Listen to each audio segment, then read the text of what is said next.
Bonjour la famille, bonjour le peuple les gars, j'espère que vous allez bien, moi ça va super.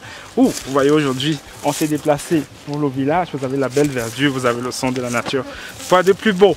Donc si je suis avec vous aujourd'hui, c'est parce que ça tourne à nouveau sous les caméras de Ça va Fréquent. Et aujourd'hui, n'est-ce pas, je vous emmène en Balmayo, à Zamakoué pour être précis, parce qu'aujourd'hui, on va préparer ensemble un mets bien de chez nous. J'ai nommé l'Ombouam-Pum. Alors, l'Ombouam-Pum, qu'est-ce que c'est? Je ne vais pas le dévoiler ici. On va laisser le soin à notre cuisinière du jour, Madame Vando Salomé, pour nous dire ce qu'il en est. Et nous allons ensemble cuisiner ce plat. Vous êtes prêts? Go! Nous devons préparer le mets qu'on appelle chez nous Ombouam-Pum, fait à base des feuilles de manioc. Et pour faire l'Ombouam-Pum, il nous faut le pum, les feuilles fraîches du manioc. Et ces feuilles fraîches de manioc, on les cueille sur la plante du manioc que voici.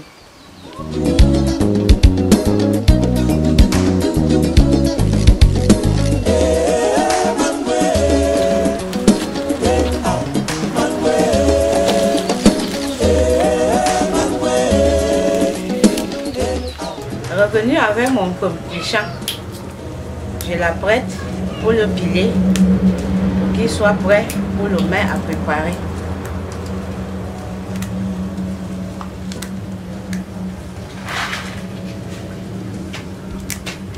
Dès que j'apprête mon pomme, je le mets dans le mortier et je le pile. Il sera mis dans la marmite et fait cuire au feu.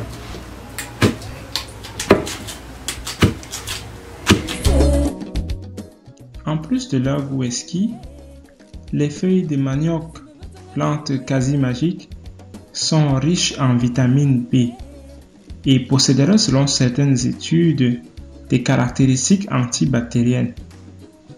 Le manioc est également recommandé aux personnes diabétiques car il a un faible indice glycémique.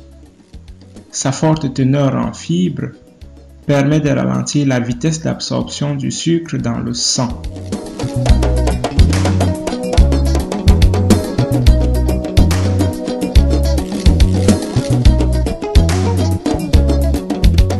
Maintenant, je vais vous montrer le matériel qu'il faut pour faire notre mets d'Ombouam-Pum.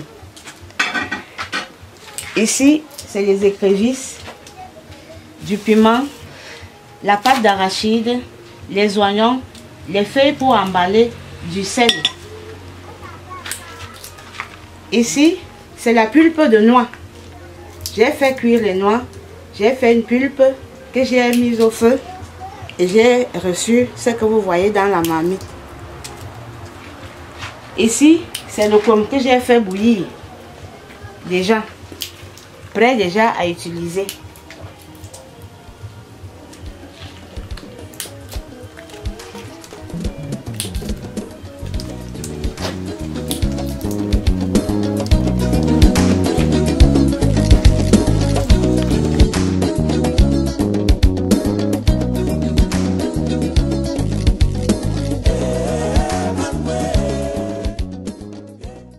Parvenu à ce stade de la préparation, il est important de noter que nos feuilles de pum doivent être pressées ou être débarrassées de toute eau. L'eau qui a servi à les faire cuire, à les faire bouillir. Donc il faut se débarrasser de cette eau en pressant simplement par petites mottes les feuilles cuites. Les feuilles de manioc que j'ai fait bouillir avec la pulpe, je vais mélanger avec la pâte d'arachide, les écrevisses et les condiments et les oignons que j'ai écrasés. Ça va me donner une pâte homogène que je vais emballer dans les feuilles pour faire cuire.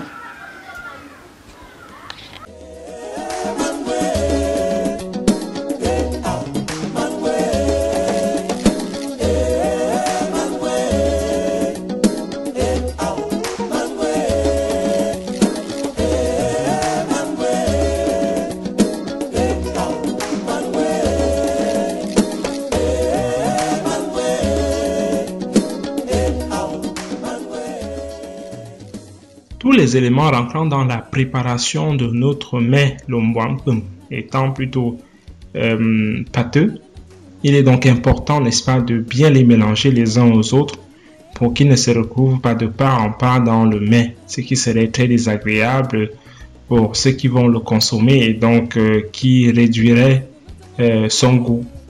Donc faites attention à tout bien mélanger, prenez le temps qu'il faut et vous verrez le résultat ne peut être que bon.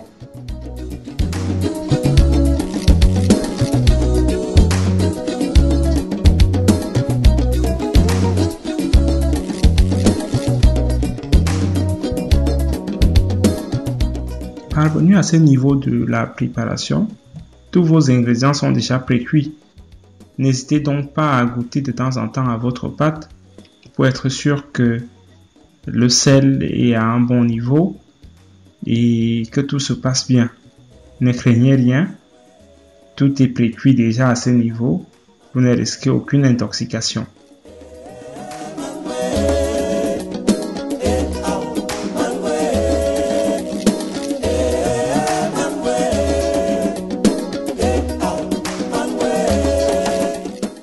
Au-delà de la dextérité qu'il faut pour pouvoir attacher ce mets, on peut remarquer toute la préparation autour qu'il faut bien orchestrer avant de s'engager. C'est-à-dire qu'il faudrait être sûr d'avoir ses feuilles, avoir ses condiments pour assaisonner, tout réunir en avance et bien synchroniser l'agencement pour que tout soit parfait. Ce savoir-faire est à préserver dans le peuple Ekan pour le bien de l'humanité tout entière. Pendant que nous admirons sa dextérité, prenons un moment pour parler de notre cuisinière du jour. Qui est Madame Vondo Salomé? Madame Vondo Nzama Marie Salomé est une barbe de Mimboman-Par et Yaoundé, venue en mariage à Zamakou chez les Etolois. On aura d'ailleurs le temps de ces quatre de vous présenter le magnifique village dans lequel elle réside. C'est une dame dynamique qui s'est investie avec le peu de moyens dont elle dispose dans les activités agricoles et le petit élevage. Productrice de manioc et d'arachide, entre autres, elle gère, comme beaucoup de mamans dans nos familles, une maisonnée qui ne cesse de s'agrandir au fil des années. Cette vidéo, au-delà de tout, est d'ailleurs une occasion de rendre hommage à toutes ces femmes, où qu'elles se trouvent, qui sont le moteur de nos sociétés.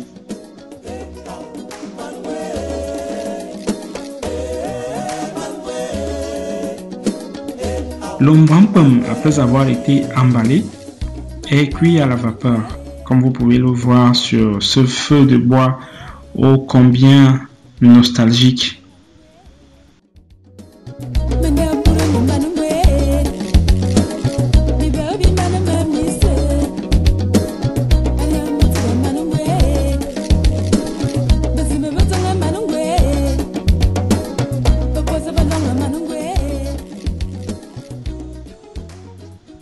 La cuisson à la vapeur, avant-dernière étape de notre parcours terminé, il est nécessaire d'assécher le mbouamtom pour le consolider.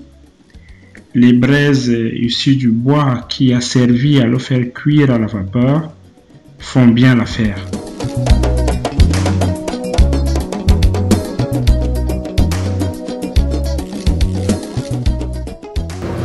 Voilà, vous voyez le mbouamtom, il est juste derrière moi. Il est déjà prêt, il ne manque plus qu'à le retirer du feu et voilà, les déguster. C'est la préparation de ce mets chez nous. On a tour à tour vu quels sont les ingrédients, quelle est la préparation. Et donc là, voilà le résultat final qui est juste derrière moi. Admirez.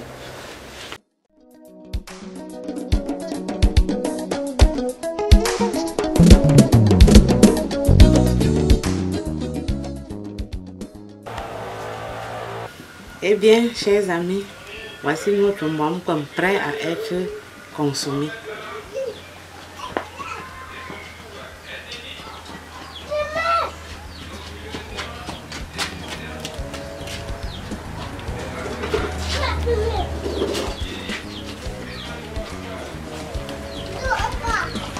Bon appétit. Nous sommes rendus à la fin de notre tournage, toujours en pleine nature, avec le beau soleil, le vent qui souffle et toute cette nature qui nous a accueillis. Rendu donc à la fin, comme je le disais, nous vous remercions d'avoir été avec nous et nous vous demandons de rester scotchés sur nos réseaux sociaux, Facebook, Instagram, sur notre chaîne YouTube et surtout sur notre site web www.savoirfairecan.com où il y a beaucoup de contenu qui vous attend. Merci d'avoir été des nôtres et voilà, nous vous disons simplement à la prochaine recette. Ravi d'avoir été avec vous. Au revoir.